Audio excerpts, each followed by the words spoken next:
আসসালামু আলাইকুম। আমরা চলে আসছি আমাদের আরেকটা ক্লাস নিয়ে। আজকে আমরা আলোচনা করব নবম দশম শ্রেণীর গণিত বইয়ের অনুশীলনী ৫-এর ৫.১। আমাদের ৫.১ এর চ্যাপ্টারের নাম হচ্ছে সরল রেখার সমীকরণ। এখানে আমাদের একটা উদাহরণ দেওয়া আছে। উদাহরণ না, বইয়ের ম্যাথ। বইয়ের ম্যাথটা হচ্ছে এক্সাম্পল নাম্বার ২৫।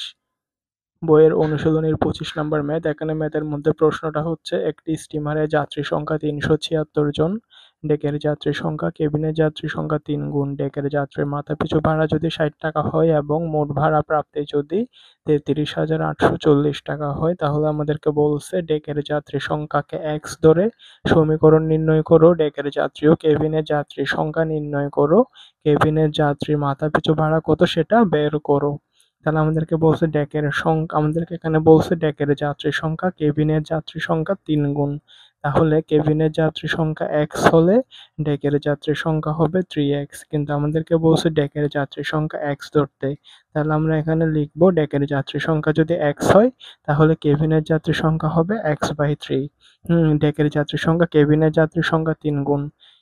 তো ডেকের যাত্রী সংখ্যা যদি এক্স হয় তাহলে কেবিনের যাত্রী সংখ্যা হবে 3x, কিন্তু আমাদেরকে বলছে ডেকের যাত্রী সংখ্যা এক্স ধরতে। তাহলে ডেকের যাত্রী সংখ্যা এক্স হলে কেবিনের যাত্রী সংখ্যা হবে x/3।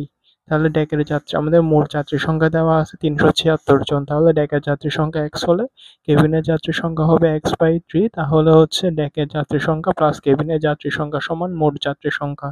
আমাদের এখানে মোট যাত্রী সংখ্যা দেওয়া আছে ৩৭৬ জন। তাহলে আমাদের ১ নম্বরের সমীকরণ নির্ণয় করতে বলছে।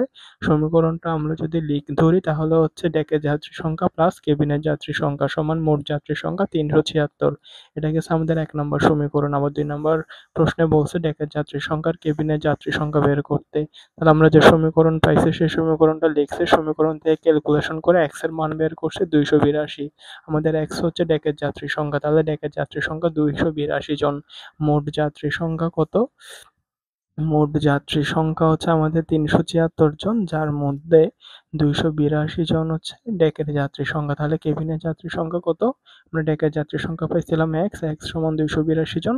তাহলে ডেকের যাত্রী সংখ্যা ২৮২ জন, কেবিনের যাত্রী সংখ্যা হচ্ছে x/3, অর্থাৎ ২৮২/3 সমান ৯৪। ডেকের যাত্রী সংখ্যা ২৮২ জন, কেবিনের যাত্রী সংখ্যা ৯৪ জন। এটা গেছে। তাহলে আমাদের ক নাম্বারের সমীকরণ চাইছে, সমীকরণ দিয়েছি। খ নাম্বারে কেবিনের ডেকের যাত্রী সংখ্যা বের করছি।